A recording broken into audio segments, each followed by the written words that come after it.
Hi function family, welcome back. Let's start our new chapter.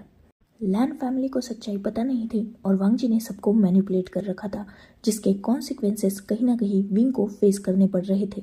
LAN Curran की help से वांग जी wing के office तक भी पहुंच चुका था। मतलब अब सिर्फ वांग जी को ना सिर्फ घर में बल्कि ऑफिस में भी बर्दाश्त करना पड़ रहा था। विंग वांग जी से ऑलरेडी दूर रहना चाहता था, इसीलिए उसने नेक्स्ट डे ही अपने वर्क प्लेस पर वांग जी के लिए अलग कैबिन अलॉट कर दिया था। पर वांग जी उसने शायद ही कभी उस कैबिन का डोर ओपन भी किया होगा, क्योंकि वो तो हमेशा विंग के ही ऑफिस में नजर आता था और विंग जब भी उसे भगाने की कोशिश करता तो वांग जी कभी क्रिंजी हरकतें करता तो कभी विंग को इरिटेट करता। और इतने पर भी विंग नहीं माना तो कुरैन के इमोशनल टॉर्चर तो थे ही उसके लिए। जहाँ एक तरफ विंग वांग जी के अपने ऑफिस में होने से परेशान था, वहीं दूसरी तरफ वांग जी की हरकतें भी कुछ ठीक नहीं थी। ऑब्वियसली विंग एक बिजनेसमैन है, उसके ऑफिस में हजारों एम्प्लॉय काम करते हैं, जिनमें से कुछ अल्फाज है, कुछ ओमेगास है और सबको कभी ना कभी विंग से काम पड़ता ही है। तो ऑब्वियसली वो विंग के कैबिन में भी आएंगे, मतलब युनदाओ के कैबिन में। ओमेगास से तो वांग जी को कोई फर्क नहीं पड़ता था, पर शुयांग के अलावा विंग के करीब अगर किसी भी अल्फा ने जाने की कोशिश की तो वांग जी गुस्सा हो जाया करता था। वैसे देखा जाए तो युनदाओ ने खुद की आइडेंटिटी हिडन रखी थी, वो ओमेगा है, ये बात सबको पता थी। पर इसके अलावा युनदाओ के बारे में किसी को भी ज्यादा जानकारी नहीं थी। पर अल्फाज के लिए यही जानना इनफ था कि युनदाओ एक ओमेगा है, क्योंकि ऑब्वियसली एक हेल्दी वेल्दी ओमेगा अगर उनसे पट गया तो लाइफ सेट है, ये सब सोचते हैं। और यही सोच रखते हुए कुछ अल्फाज विंग के करीब जाने की कोशिश भी करते थे। पर वांग जी के आने के बाद ये सब कुछ बंद हो चुका था, क्योंकि वांग जी सबको सबक सिखाता था। कोई कोई बस वांग जी के एक लुक से डर जाता था तो किसी को वांग जी को थ्रेट करना पड़ता था, और जो ज्यादा स्टबन थे वो वांग जी के हाथों पिट भी चुके थे। ये सिर्फ विंग के ऑफिस का हाल नहीं था, बल्कि बाहर भी अगर विंग किसी मीटिंग में जाए और वहाँ कोई विंग के साथ बदतमीजी करे तो वांग जी उन्हें भी पीट देता था। ऑब्वियसली लैन फैमिली का सेकंड हायर था वो, और फिलहाल कंट्री में लैन फैमिली और विंग ये दो, मतलब युनदाओ, ये दो ही पूरे बिजनेस वर्ल्ड पर रूल करते थे, जिस वजह से वांग जी का कोई कुछ बिगाड़ भी नहीं पा रहा था। पर विंग को कभी कभी इन सब चीजों की वजह से सफर भी करना पड़ता था। खैर विंग उसे संभाल सकता था, इसलिए फिलहाल सब ठीक था। वैसे वांग जी के ऑफिस ज्वाइन करने के बाद विंग की वर्क लाइफ भी बहुत इफेक्ट हुई थी, और देखा जाए तो कुछ पॉजिटिव चेंजेस भी थे। एक वर्कहॉलिक बंदा था विंग, जिस वजह से अक्सर वो काम में सब कुछ भूल सा जाता था, जैसे लंच। विंग की स्लीपिंग हैबिट भी बहुत ज़्यादा डिस्टर्ब थी, साथ ही वर्क आवर्स के बाद काम पे रुककर लेट तक काम करना, ये सब कुछ वांग जी के आने के बाद बंद हो चुका था। वांग जी विंग को टाइम पे ही ऑफिस लाता था। हाँ, अब वांग जी विंग की कार ड्राइव करता था और वो दोनों एक साथ ऑफिस आते थे। लंच टाइम पे वांग जी स्पेशली ई से खुद का और विंग का लंच मंगवाता था और दोनों भी साथ में लंच करते थे। देन वर्क आवर्स खत्म होने के बाद वांग जी विंग को एक पल भी रुकने नहीं देता था। वांग जी के आने के बाद शायद ही कभी विंग ने ओवर टाइम वर्क किया हो। इस बात से कभी कभी विंग को गुस्सा भी आता था, क्योंकि कभी कभी वांग जी विंग का काम बीच में ही बंद करवा के उसे खींचते खांचते लेके जाता था। पर दूसरी तरफ शुयांग और शाओ शिनचैन इन बातों से बहुत ज्यादा खुश थे, क्योंकि ऑब्वियसली अगर विंग ज्यादा देर तक काम करेगा तो उन्हें भी करना पड़ेगा। पर वांग जी के आने के बाद ये सब कुछ बंद हो चुका था, जिस वजह से उन दोनों को भी उनका क्वालिटी टाइम मिलता था। इसीलिए शायद शुयांग और शाओ शिनचैन वांग जी की हेल्प कर रहे थे। हाँ, शुयांग, शाओ शिनचैन और वांग जी की अच्छी सी दोस्ती हो चुकी थी, और सिर्फ वांग जी शुयांग को ही विंग के पास अलाउ करता था अल्फा होने के बावजूद, क्योंकि वांग जी को पता चल चुका था कि शाओ शिनचैन शुयांग का मेट है, और शुयांग शाओ शिनचैन दोनों भी विंग के बेस्ट फ्रेंड्स हैं। और शुयांग का बिहेव भी वांग जी की तरह ही था, वो भी शाओ शिनचैन के आसपास किसी को भटकने नहीं देता था, जिस वजह से वांग जी ये भी समझ चुका था उसके बिहेव से कि उसे शुयांग से कोई खतरा नहीं है, क्योंकि शुयांग शाओ शिनचैन से डीपली प्यार करता है। जहाँ एक तरफ ऑफिस में विंग ने वांग जी को टॉलरेट करना स्टार्ट कर दिया था, वही घर में भी वांग जी का बिहेव कुछ खास चेंज हुआ नहीं था। विंग की केयर करना, उसके आगे पीछे घूमना, ये सिर्फ ऑफिस में नहीं था बल्कि घर में भी सेम था। वही युआन, उसकी केयर लैन फैमिली में अच्छी से हो रही थी। लैनी, लैन कुरैन, सिचैन, जियांग चैंग, वांग जी सब युआन को अच्छी तरीके से पैम्पर करते थे, उससे बहुत ज़्यादा प्यार करते थे और उसका फैमिली में बहुत ज़्यादा ख्याल रखा जाता था। विंग को अब युआन की ज़्यादा टेंशन नहीं थी, क्योंकि युआन का ज़्यादातर वर्क लैनी संभाल लेती थी। लैनी युआन को बिल्कुल अपने ग्रैंड चाइल्ड की तरह ट्रीट करती थी। युआन को खाना खिलाना, उसका टिफ़िन पैक करना, उसे स्कूल ड्रॉप करना, पिक करना, उसकी बेसिक नीड का ख्याल रखना, ये सब कुछ अब लैनी करने लगी थी, जिस वजह से विंग को युआन की ज़्यादा टेंशन नहीं होती थी। साथ ही सिचैन और चैंग भी युआन से अच्छा बिहेव करते थे, उसके लिए चॉकलेट्स लाना, कैंडीज लाना, टॉयज लाना और बच्चे के साथ खेलना, जिस वजह से युआन लैन फैमिली के साथ कंफर्टेबल हो चुका था। और सबसे ज़्यादा युआन को स्पॉइल करके रखा था कुरैन ने और वांग जी ने। दोनों भी वांग जी की हर जिद को पूरा करते थे, युआन की हर जिद को पूरा करते थे।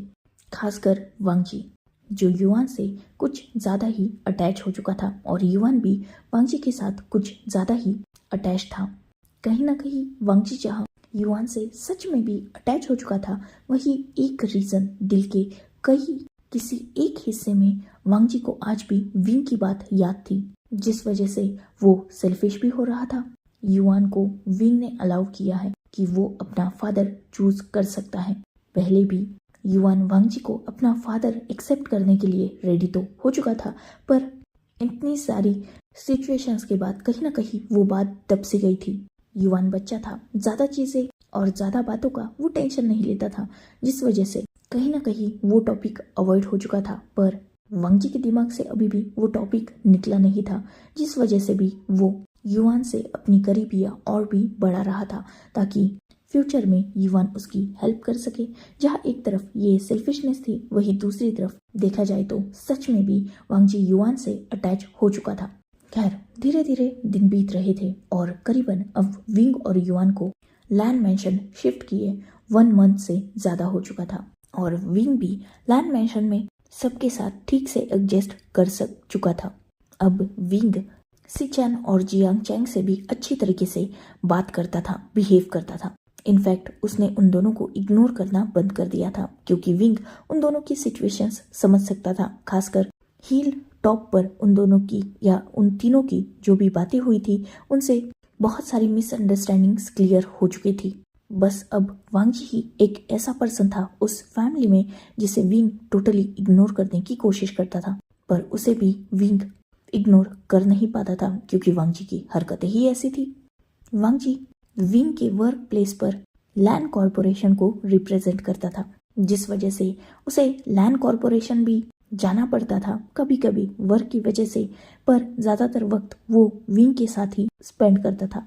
आज भी वांग जी को लैन कॉरपोरेशन जाना था, क्योंकि कुछ फाइल्स को पिक करके और लैन कॉरपोरेशन में एक मीटिंग अटेंड करने के बाद उसे फिर से युनदाओ के ऑफिस में जाना था। इसीलिए आज विंग जो अकेला अपने ऑफिस गया था, वही वांग जी लैन कॉरपोरेशन गया था।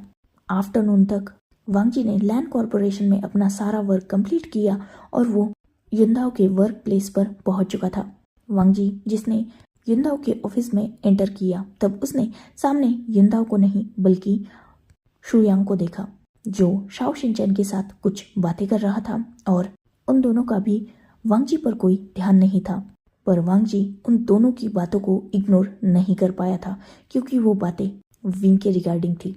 वो दोनों किसी अल्फा के बारे में बात कर रहे थे, जो विंग के इस पर्सनल कैबिन में करीबन 4 घंटे अकेला विंग के साथ था। और इस दौरान विंग ने ना शुयांग को ना शाओ शिनचैन को अपने कैबिन में अलाउ किया था। विंग और वो अल्फा इस कैबिन में 4 घंटे तक बिल्कुल अकेले थे।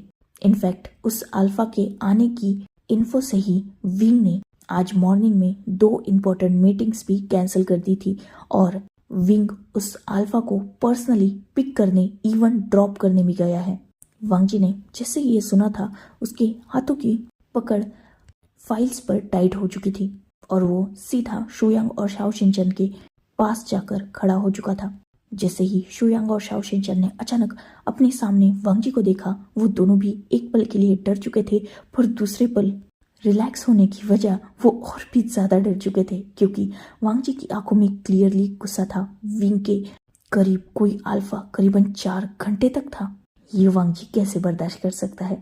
वांग जी जिसने शुयांग और शाओ शिनचन से उस अल्फा के बारे में पूछा, पर ऑब्वियसली शुयांग और शाओ शिनचन को उस अल्फा का कोई भी अता पता नहीं था। शुयांग और शाओ शिनचन ने वांग जी को बताया कि उस अल्फा ने ऑलरेडी अपने फेस को मास्क से कवर करके रखा था। साथ ही जब वांग जी ने विंग के बारे में पूछा, मतलब विंग भी तो अपने फेस पर मास्क पहनता है, तब शुयांग और शाओ शिनचन ने वांग जी को बताया कि विंग ने उस अल्फा के साथ जब कैबिन में एंटर किया था तभी अपना मास्क उतार दिया था।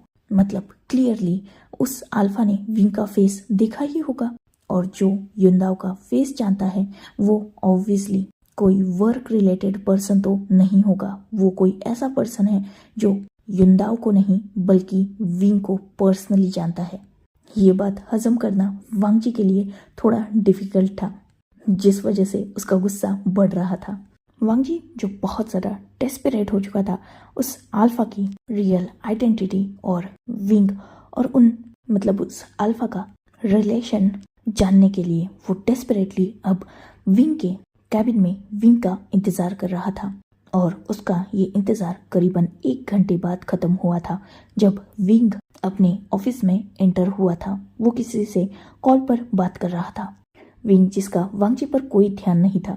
देखा जाए तो अब विंग को आदत हो चुकी थी अक्सर वांग जी को अपने ऑफिस में देखने की, इसीलिए वो अक्सर उस तरफ ध्यान देता भी नहीं था।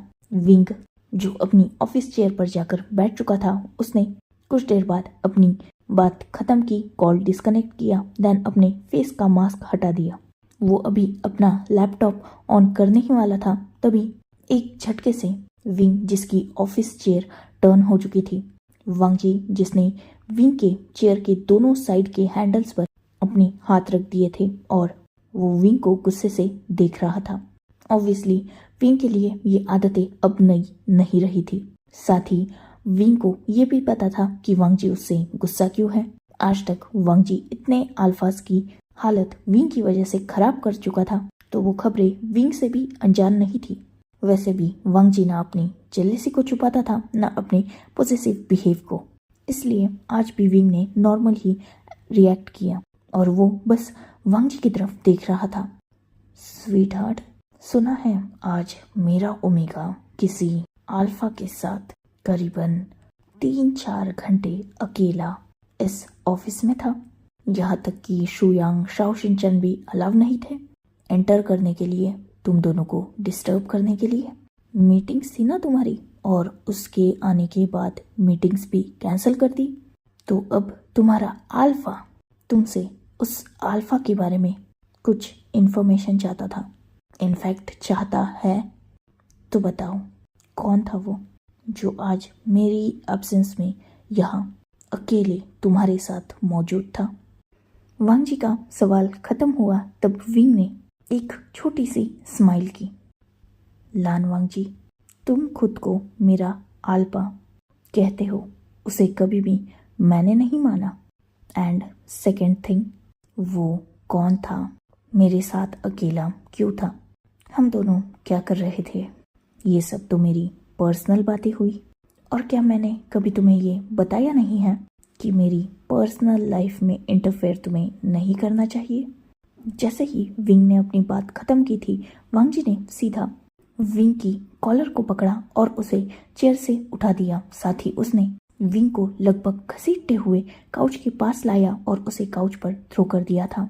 विंग जो बिल्कुल काम था, क्योंकि ऑब्वियसली वो वीक तो है नहीं। अगर वांग जी कुछ गलत करेगा तो वांग जी को उसकी रिस्पॉन्सिबिलिटी भी लेनी पड़ेगी और कॉन्सिक्वेंसेस भी फेस करने पड़ेंगे। वांग जी जो फिलहाल अपने गुस्से में था, वो सीधा विंग के ऊपर आ चुका था, बिल्कुल उसके फेस के बहुत करीब। विंग, हर बात में मजाक, ठीक है ना, पर इन बातों में नहीं। तुम जानते हो ना, जो तुम्हारे करीब आने की कोशिश करता है, मैं उसका क्या हाल करता हूँ। क्या तुम चाहते हो कि वो अल्फा भी मुझसे पीटे? रही बात उसकी आइडेंटिटी की और तुम दोनों के रिलेशन की, दोनों भी फाइंड आउट करना मेरे लिए बड़ी बात नहीं है, ये तुम भी जानते हो। तो अब उसकी भलाई के लिए तुम मुझे सब कुछ सच बता दो। विंग, जिसने एक छोटी सी स्माइल की और वांगजी को अपने आप से दूर पुश कर दिया, जिस वजह से वांगजी खड़ा हो चुका था। विंग, जो खुद भी काउच से उठ गया और उसने अपने क्लोथ्स को सेट करते हुए वांगजी की तरफ देखा। अब क्या मेरे फ्रेंड्स भी यहाँ अलाउ नहीं है?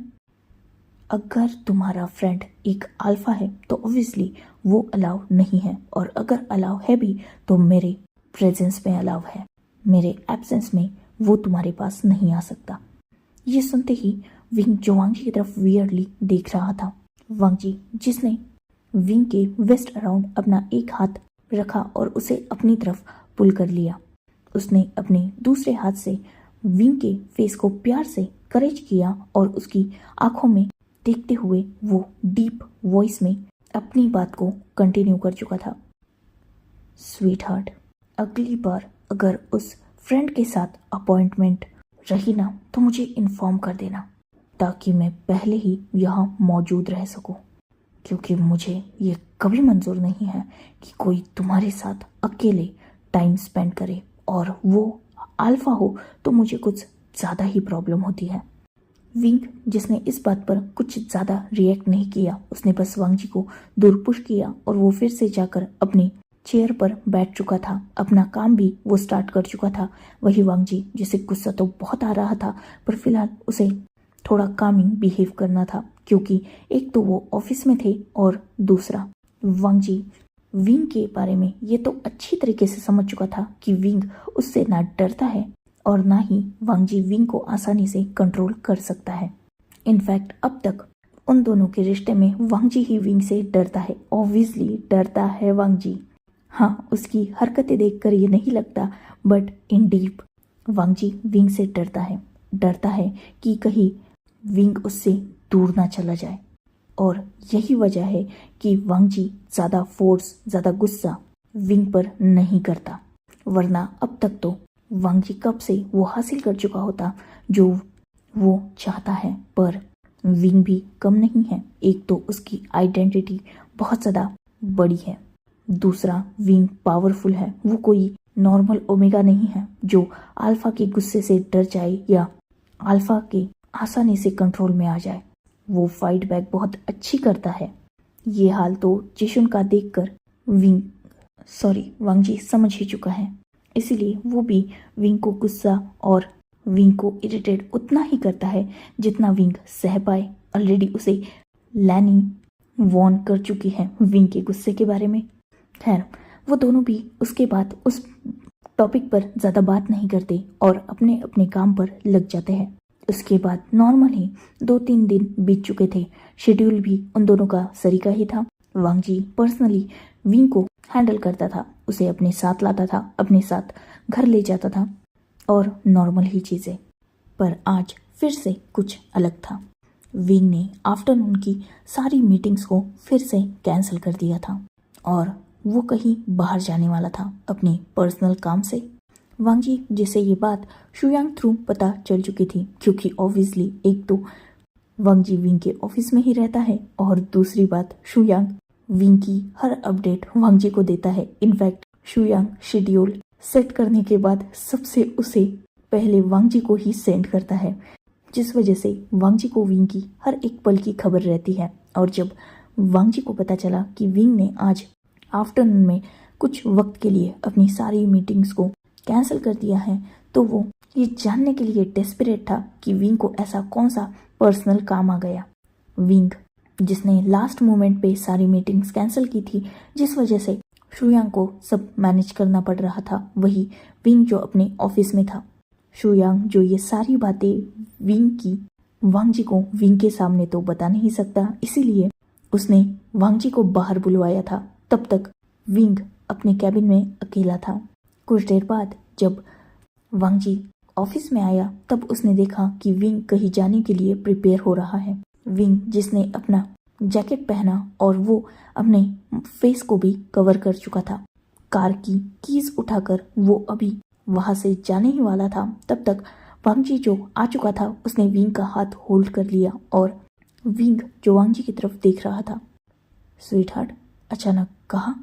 विंग जिसने वांग जी से अपना हाथ छुड़ा लिया।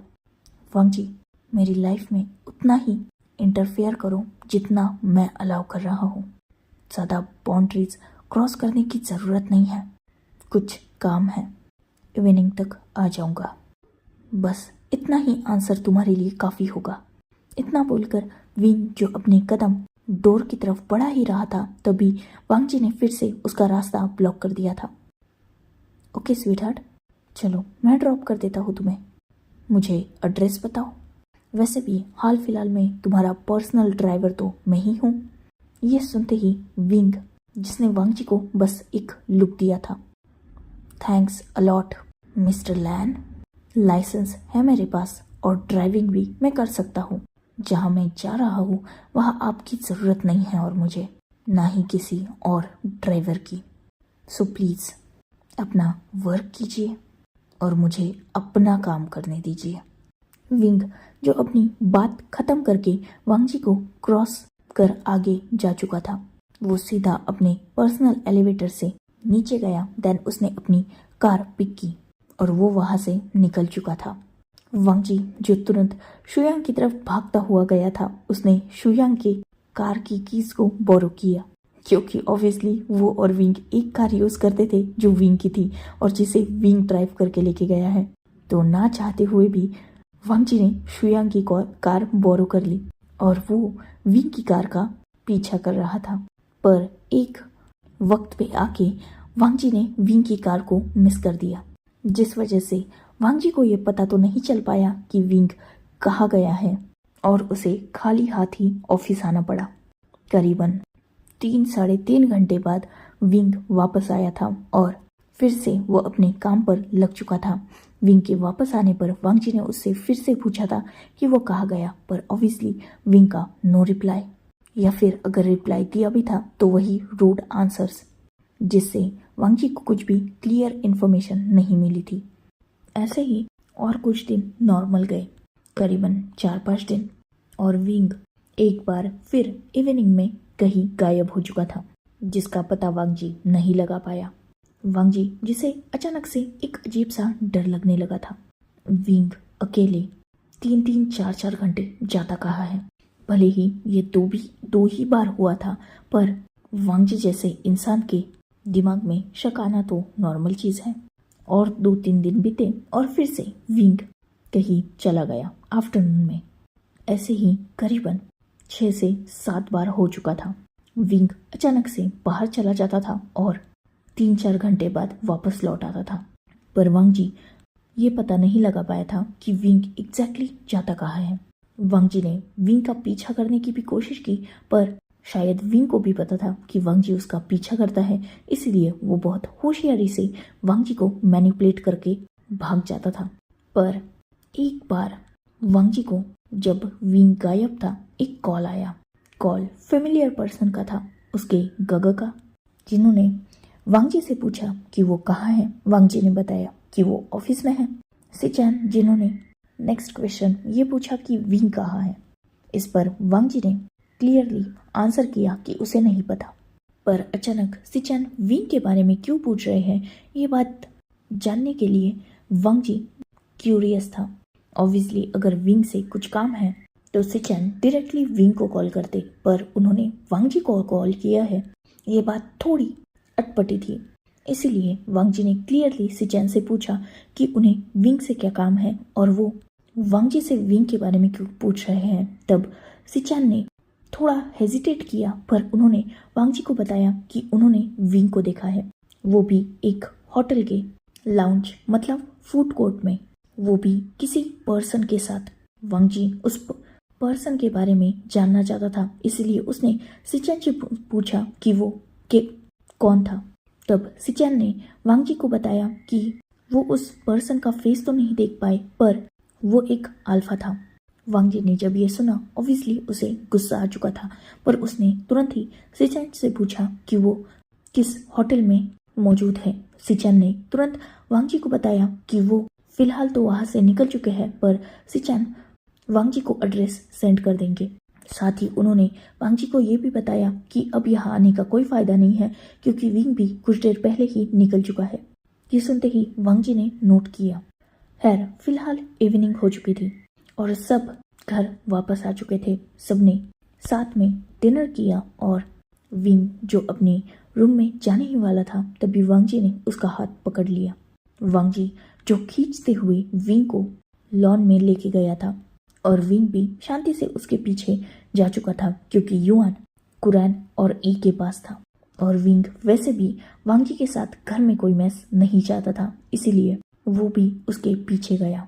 वांग जी जिसने जब देखा कि आसपास कोई नहीं है, उसने विंग का हाथ एक झटके से छोड़ दिया और वो विंग की तरफ गुस्से से देख रहा था। विंग जिसने वांग जी को बस एक नज़र देखा था, क्योंकि ऑब्वियसली विंग अब तक वांग जी को जान चुका था, समझने लगा था वो। आज भी ज़रूर वांग जी विंग को यही पूछने वाला है कि वो कहाँ गया था, क्या कर रहा था, किसके साथ था, और विंग आज भी उसे रूडली रिप्लाई करने के बारे में सोच रहा था। पर आज वांग जी का मूव देखकर विंग ही शॉक हो चुका था, क्योंकि आज वांग जी ने विंग से कोई सवाल नहीं पूछा, बल्कि उसने सीधा विंग को अपनी तरफ खींचा और उसने विंग को किस करना स्टार्ट कर दिया था। विंग ने जैसे ही ये रियलाइज किया कि वांग जी उसके साथ क्या कर रहा है, उसने तुरंत वांग जी को अपने आप से दूर पुश करने की कोशिश की। पर वांग जी आज कुछ ज़्यादा ही गुस्से में था। वांग जी जिसने विंग को तब तक नहीं छोड़ा जब तक विंग ब्रीथ आउट नहीं हो गया। विंग और वांग जी दोनों भी डीप ब्रीथ ले रहे थे और दोनों भी अभी भी एक दूसरे के बहुत ज़्यादा करीब थे। विंग जिसने खुद को संभाला और उसने एक पुश से वांग जी को अपने आप से दूर किया, पर वांग जी जिसे अभी भी विंग पर गुस्सा था, वो विंग के करीब गया और उसने सीधा विंग की कॉलर को पकड़ लिया था। बस एक सवाल और आज सीधा जवाब देना, होटल में किसके साथ थे? वो अल्फा कौन था?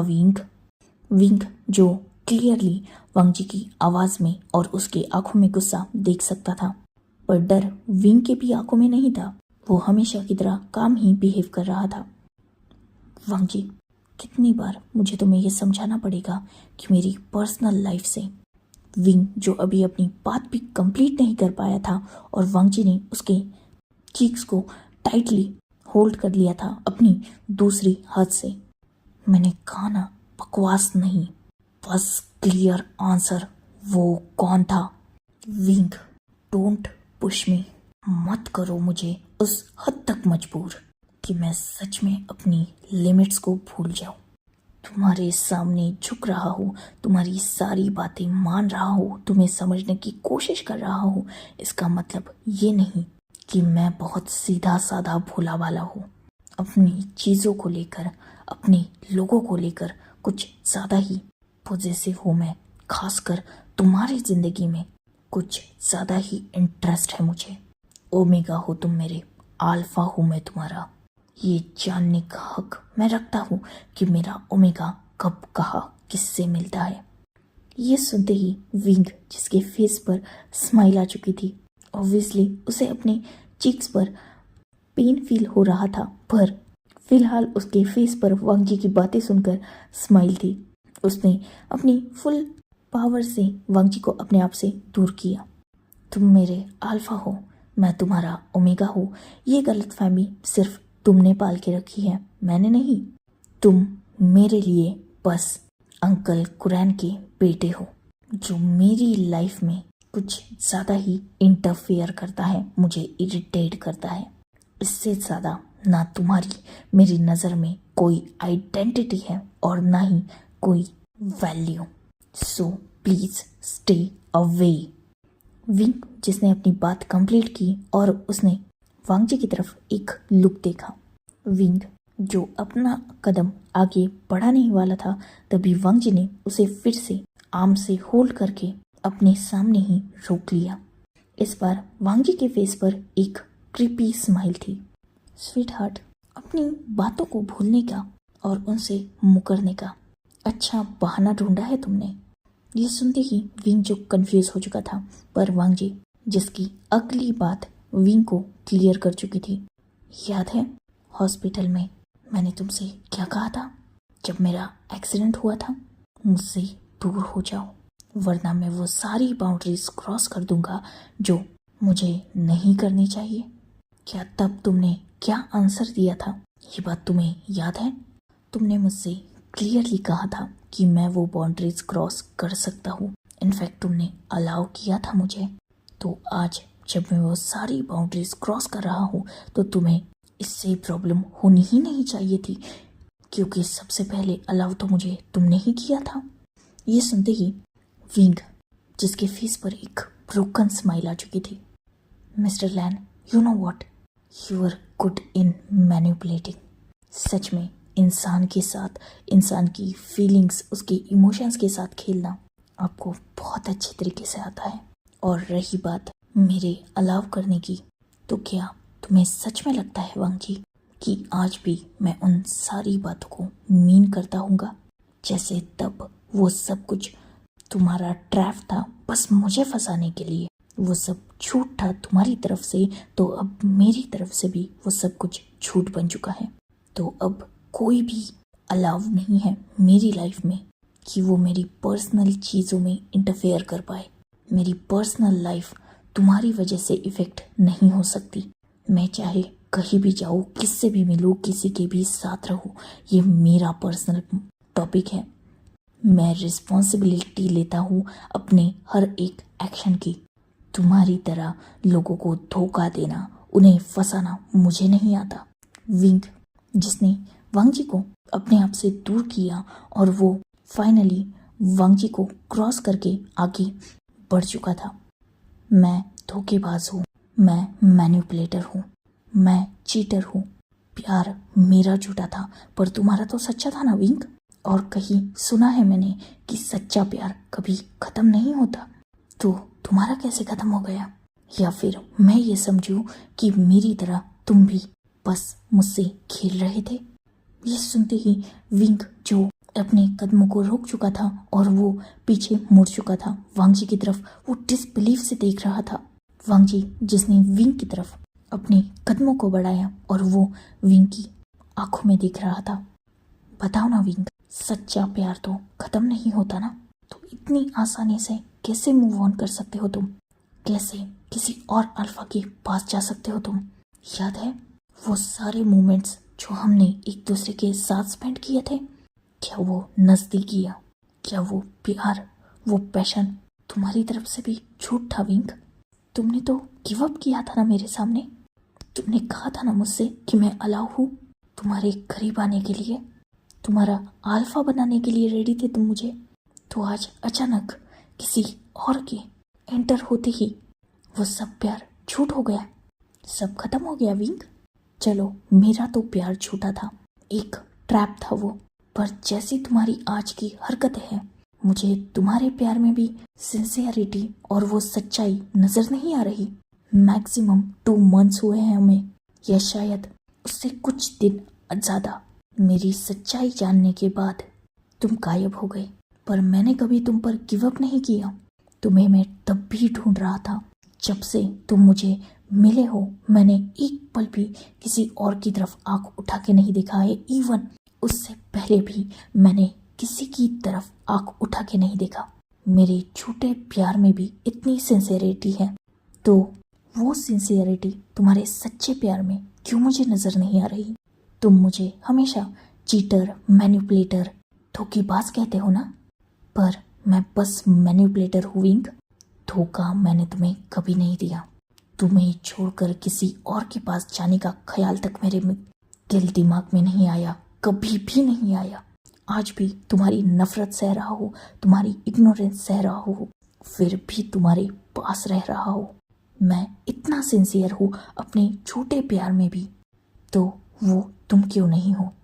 क्यों जा रहे हो किसी और के करीब? बोलो विंक, प्यार सच्चा है ना तुम्हारा?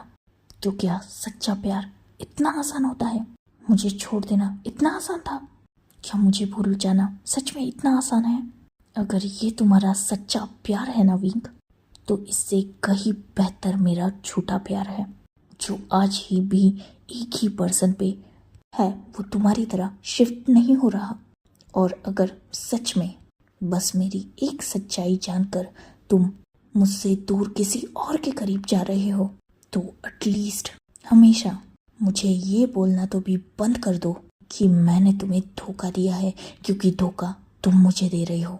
और अगर धोखा मुझे तुम दे रहे हो तो हम दोनों के रिश्ते में गिल्टी भी तुम हो, मैं नहीं।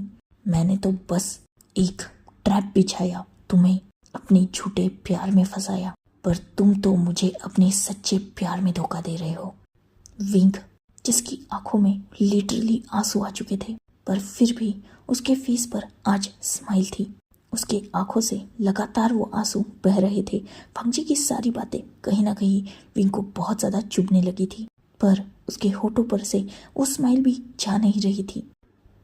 सही कहा फंगजी तुमने, तुम धोखेबाज नहीं हो, पर मैनिपुलेटर बहुत अच्छे हो।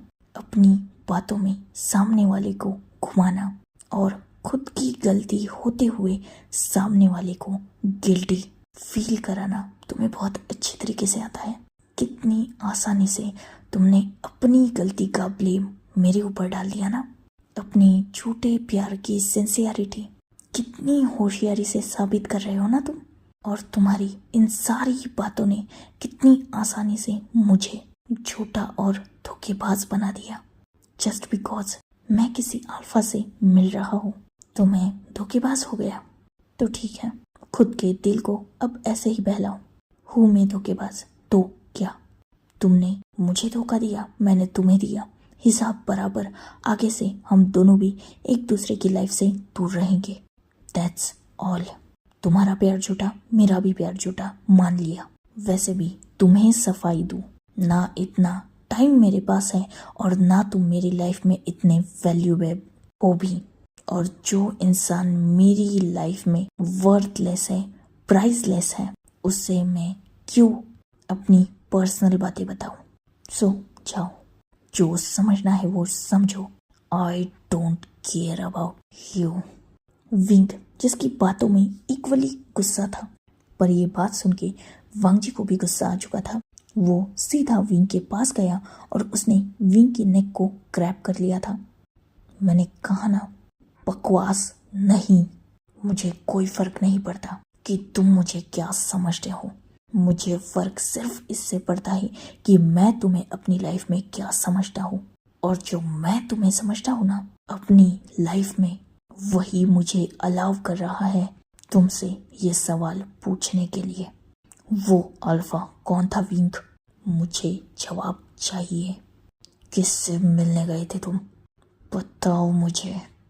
झूठा या सच्चा प्यार करता हूँ मैं तुमसे। ओमेगा हो तुम मेरे, तुम पे हक रखता हूँ मैं, और उसके लिए तुम्ही ने मुझे अलाव किया था। अब वो हक मैं छीनने नहीं दूंगा। सुना तुमने? तुम वो हक मुझसे नहीं छीन सकते।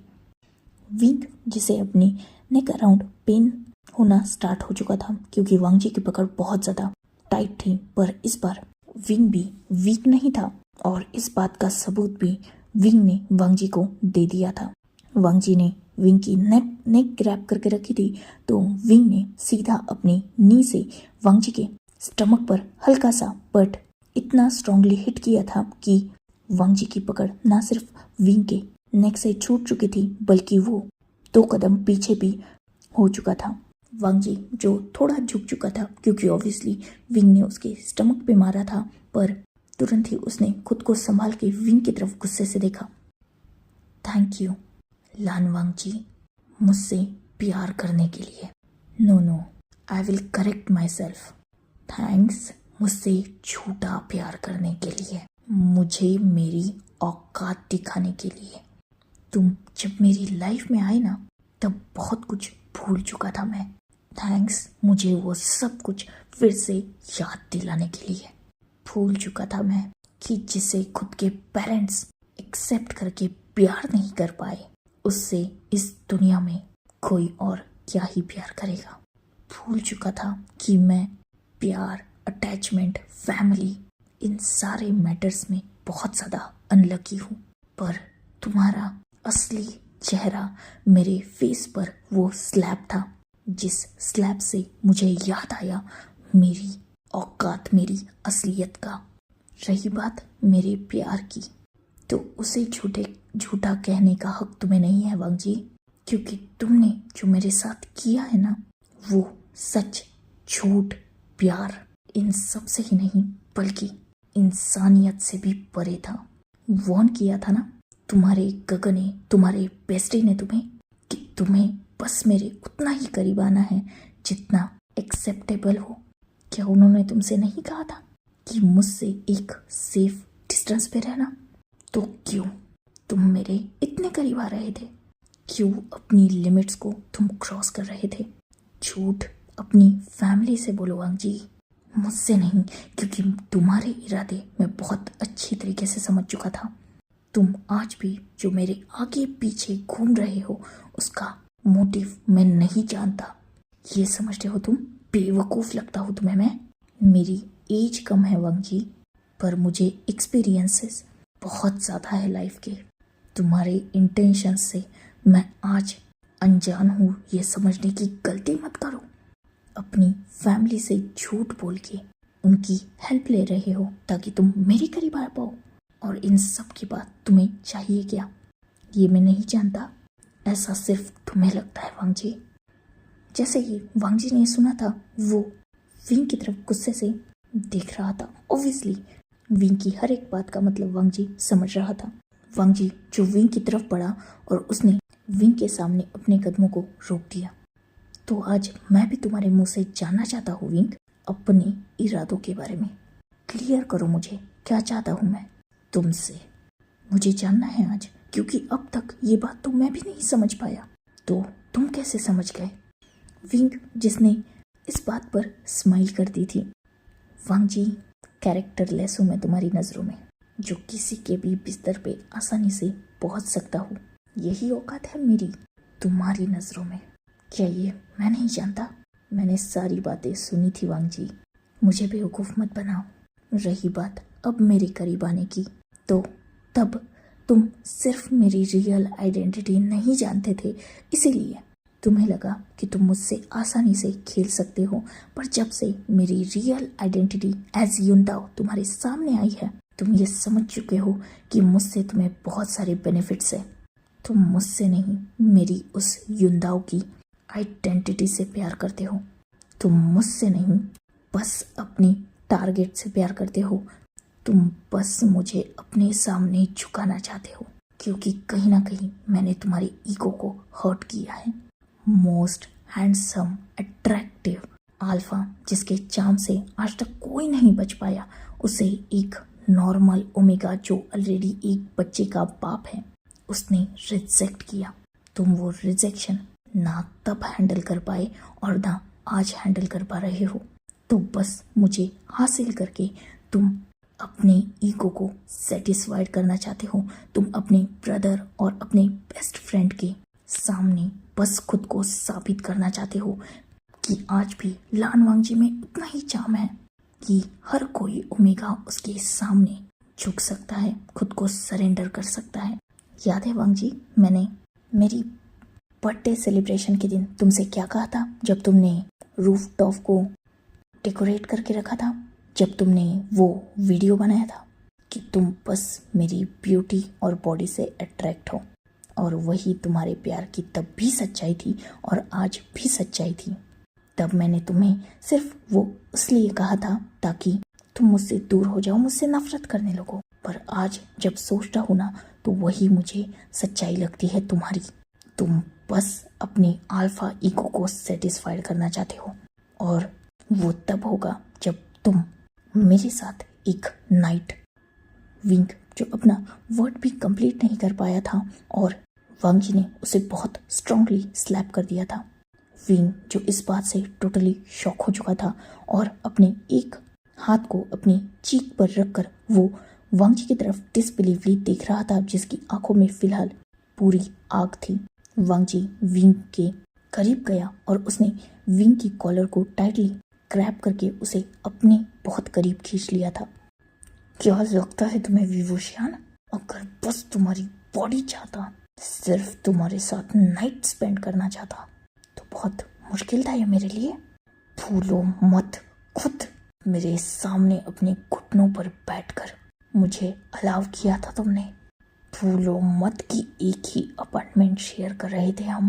भूलो मत कि रात को तुम्हारे रूम का डोर तब भी लॉक नहीं रहा। कितना मुश्किल था मेरे लिए वो डोर ओपन करके तुम तक पहुंचना। कितना मुश्किल था मेरे लिए तुम्हारे बेड तक पहुंचना। तब कौन रोक सकता था मुझे, तुम या तुम्हारा वो छोटा बच्चा? अल्फा हूँ मैं। कितना वक्त लगेगा मुझे अपनी अल्फा कमांड, अपनी फेरेमोन्स को यूज करके तुम्हारे करीब आने में। आज फैमिली है ना हमारे साथ, तब तो हम दोनों में कोई नहीं था, कोई बाउंड्रीज नहीं, कोई वॉल नहीं। कौन रोक सकता था तब मुझे? तुम? क्या तुम हो आज भी इतने कैपेबल? अरे तुम आज मुझे नहीं रोक पा रहे मेरी सच्चाई जानने के बाद। तब तो प्यार करते थे ना तुम मुझसे। रोक पाते नहीं मुझको तो खुद को तो भी अब मेरे करीब आने से। भूलो मत, बहुत आसान था मेरे लिए तुम्हारे बेडरूम में घुसना, तुम्हारे बेड तक पहुंचना और तुम्हारी बॉडी से इन क्लोथ्स को अलग करना। फिर भी मैंने नहीं किया। मैंने कुछ नहीं किया। मैंने कभी अपनी लिमिट्स क्रॉस नहीं की। मुझे अलाउ होने के बावजूद मैंने नहीं की। हाँ, ये सच है कि मैं समझता था तुम्हें कैरेक्टरलेस। झूठ नहीं बोलूँगा, मेरी नज़र में तब तुम्हारी इमेज कुछ ऐसी ही थी, पर जब से तुम्हारी सच्चाई जानी है, तुम्हारी तरफ हर बार एक रिस्पेक्ट से देखा है मैंने। इनफैक्ट खुद में बहुत ज़्यादा गिल्टी हूँ मैं कि मैंने इतने प्योर इंसान को कभी उस नज़र से देखा भी था या सोचा भी था। हूँ मैं गिल्टी विंक। आज तक मैंने जो कुछ भी किया उन सब बातों के लिए मैं गिल्टी हूँ। अपनी गलतियाँ मान चुका हूँ, पनिशमेंट भी सह रहा हूँ। तुम्हारी इग्नोरेंस, तुम्हारे टॉन्ट और तुम्हारी हर एक इंसल्ट बस सह रहा हूँ, क्योंकि मुझे तुम्हारी बॉडी नहीं चाहिए। जिस दिल को मैंने दुखाया है उसे मैं हील करना चाहता हूँ। अपनी गलतियों की रिस्पॉन्सिबिलिटी लेना चाहता हूँ। तुमसे प्यार करना चाहता हूँ मैं सच्चा, इसलिए इतने एफर्ट्स कर रहा हूँ, पर तुम्हें वो एफर्ट्स नज़र ही नहीं आ रहे। ठीक है ना विंक, सब कुछ ठीक है, पर क्या बस एक बार तुमने मेरी सिचुएशन समझने की कोशिश की है? तुमने मेरे भाई को, मेरे दोस्त को माफ़ कर दिया, पर तुमने मुझे माफ़ नहीं किया। क्यों विंक? क्यों इतना मुश्किल है मुझे माफ़ करना? मैंने भी तो जो कुछ भी किया बस उन दोनों के लिए ही किया ना। वो दोनों एक दूसरे से सच्चा प्यार करते हैं विंक, और मेरे फादर फोर्स कर रहे थे सिचैंगो को। क्या करता मैं? उन दोनों को नहीं देख सकता था सैड, क्योंकि वो दोनों मेरे लिए मेरी फैमिली है, मेरी लाइफ से भी ज़्यादा है। एक मेरा बेस्ट फ्रेंड है, दूसरा मेरा भाई है। वो भाई जिसने आज तक मुझे एक भी चीज़ के लिए मना नहीं किया। हम दोनों में ब्लड रिलेशन नहीं है विंक, सगा भाई नहीं हूँ मैं उसका, फिर भी उसने मुझे हर बार खुद से भी पहले प्रायोरिटी दी है। अंकल है वो मेरे, जिन्हें आज मैं फादर कहता हूँ।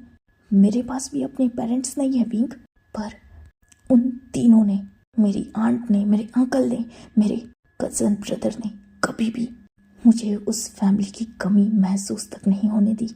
तो क्यों नहीं मैं उनके लिए वो सब कुछ करूं जो उनके लिए खुशी की वजह बन सकता है? क्या तुम नहीं कर रहे? अपने अपने बेस्ट फ्रेंड की मौत के बाद तुम एक बच्चे को संभाल रहे हो, अपना नाम दिया है तुमने उसे। मुझसे बड़ा सेक्रीफाइस तो तुमने किया है, फिर भी तुम मेरी सिचुएशन नहीं समझना चाहते। हम दोनों की सिचुएशंस कुछ अलग नहीं है विंक। तुम और मैं, हम दोनों पर भी एहसान है, और उन एहसानों का बदला हमें चुकाना ही है। तुम अपनी तरीके से चुका रहे हो और मैं अपनी तरीके से। हम दोनों के भी पेरेंट्स के बाद हमारी लाइफ में एक फैमिली आई है, जिसने कभी भी हमें हमारे पेरेंट्स का भी पेन फील नहीं होने दिया। तो उस फैमिली के लिए अपनी जान भी देना दुनिया की ह्यूमिलिएशन सहना, क्या ये मुश्किल है हम दोनों के लिए? नहीं विंग, और ये बात मुझसे भी ज्यादा तो तुम्हें समझनी चाहिए, क्योंकि एक ओमेगा होने के बावजूद तुम एक बच्चे को पाल रहे हो। हाँ, मैं गलत हूँ विंग, पर as brother, as best friend मैं सही हूँ। इवन एज लवर भी मैं सही हूँ। जानते हो क्यों? क्योंकि अगर तुम सिचैन ग से शादी करते तो कभी भी ना तुम खुश रह पाते और ना ही मेरे ग, क्योंकि मेरे ग कभी भी तुम्हें एज ओमेगा एक्सेप्ट नहीं कर पाते। तुम तीनों की लाइफ डिस्ट्रॉय हो जाती, इनफैक्ट तुम चारों की, मेरे ग की भी, तुम्हारी भी, मेरे बेस्ट फ्रेंड की भी और युवान की भी। तो 4 जिंदगियां खराब होने से अच्छा था बस किसी एक की हो, हर्ट कोई एक ही हो। बस मेरी गलती इतनी थी कि मैंने खुद के अलावा तुम्हें चुना। मजबूर था तब मैं, कोई रास्ता नहीं था मेरे पास, इसीलिए मैंने तुम्हें हर्ट करने के बारे में सोचा। भले ही मैंने वो इंटेंशनली किया, पर उसमें भी मेरी मजबूरी थी। और ये बात तुम्हें समझनी होगी विंक, मैंने कभी भी युनधाओ की आइडेंटिटी या वे कॉरपोरेशन के हायर की आइडेंटिटी से तुम्हारे प्यार को नहीं चाहा। मैंने तुमसे प्यार किया बस अपने ब्रदर के हैप्पीनेस के लिए, और उसी आइडेंटिटी से भी तुम मेरे लिए सिर्फ मेरे ब्रदर के फियोंसी थे, जिसे मुझे उससे दूर करना था। इसके अलावा मेरा और कोई मोटिव नहीं था। और मेरी बदकिस्मती इतनी कि मुझे सच में तुमसे प्यार हो गया, और अब मैं इतना मजबूर हो चुका हूँ अपने प्यार के चलते कि ना खुद को तुमसे दूर कर पा रहा हूँ, ना तुम्हें खुद से दूर जाने दे रहा हूँ। पहले जिसे कैरेक्टरलेस समझता था, आज उसी से खुद के कैरेक्टर का सर्टिफिकेट मांग रहा हूँ मैं। क्या ये आसान है मेरे लिए? नहीं विंग, किसी के सामने झुकना मेरे लिए भी आसान नहीं है। आफ्टर ऑल लैंस का सेकंड सन हूँ मैं। आज तक हमेशा सबको खुद के सामने झुकाता ही आया हूँ। तुम वो फर्स्ट ओमेगा हो और मेरी जिंदगी में वो फर्स्ट इंसान जिसके सामने मैं झुका हूँ। अपनी डिग्निटी, अपनी रिस्पेक्ट, अपना ईगो, अपना एटीट्यूड, अपनी सेल्फ रिस्पेक्ट सब कुछ छोड़ के तुम्हारे सामने झुक रहा हूँ। तुम्हारी इंसल्ट, तुम्हारी टॉन्ट, तुम्हारी ह्यूमिलिएशन सब कुछ सह रहा हूँ, फिर भी तुम्हें नहीं छोड़ पा रहा। क्या ये मेरा प्यार नहीं है? विंग, जिसने इन बातों पर बस आई रोल करती थी क्योंकि समझने की कंडीशन में वो अभी भी नहीं था। मैंने कहा ना वांग जी, तुम मैनिपुलेटर हो, तुम अभी भी वही कर रहे हो। मुझे तुमसे कोई फर्क नहीं पड़ता, तुम्हें जो करना है वो करो। ना मेरी थिंकिंग बदलने वाली है और ना ही मैं तुम्हें अलाउ करने वाला हूँ फिर से मेरी लाइफ में। सो अभी भी लास्ट यही कहूँगा, स्टे अवे। तुम अपनी ज़िंदगी में खुश रहो, मैं अपनी ज़िंदगी में खुश हूँ। विंग, जो अपनी बात कंप्लीट करके वांग जी को खुद से दूर कर चुका था। वांग जी, जिसने एक डीप ब्रीथ ली क्योंकि वो समझ चुका था कि विंग के सामने खुद को एक्सप्लेन करना मतलब पत्थर पे सर मारना। तो अब उसने अपना सारा इमोशनल मूड छोड़ा और उसने विंग से फिर से वही क्वेश्चन रिपीट किया जो उसका फर्स्ट था। विंग, मैंने पूछा वो अल्फा कौन था, मुझे जवाब दो, देन यहाँ से तुम जाने के लिए फ्री हो, वरना तुम्हें यहाँ से मैं तो नहीं जाने दूंगा। विंग, जिसने इस बात पर वांग जी की तरफ देखा और बिल्कुल स्टिफली कहा, प्यार तुम्हारा झूठा है वांग जी, मेरा नहीं। तुम चाहे कुछ भी समझो, तुम मेरी लाइफ में फर्स्ट अल्फा हो और तुम ही लास्ट रहोगे। इवन मेरी लास्ट ब्रीथ तक भी बस तुम ही रहोगे। एक से धोखा खा के तुरंत किसी दूसरे पे शिफ्ट हो जाओ। ना वी वुशियान का प्यार इतना इजी है और ना वी वुशियान इतना गिरा हुआ है। वो मेरा बस दोस्त है, मानना है तो मानो, नहीं मानना तुम्हारी मर्जी। मैं इससे ज़्यादा तुम्हें एक्सप्लेन नहीं करूँगा, क्योंकि अगर इससे ज़्यादा मैंने तुम्हें एक्सप्लेन किया तो वो इंसल्ट होगी मेरी, और मैं खुद की इंसल्ट अब तुम्हारे हाथों तो नहीं होने दूंगा। विंग, जो अपनी बात कंप्लीट करके वहाँ से सीधा निकल चुका था। So enough for today. Let's take a break. Next chapter in next video. If you like my explanation, like, comment and subscribe my channel. Hopefully you all are enjoying this fan fiction. Goodbye. Take care. Enjoy your beautiful life.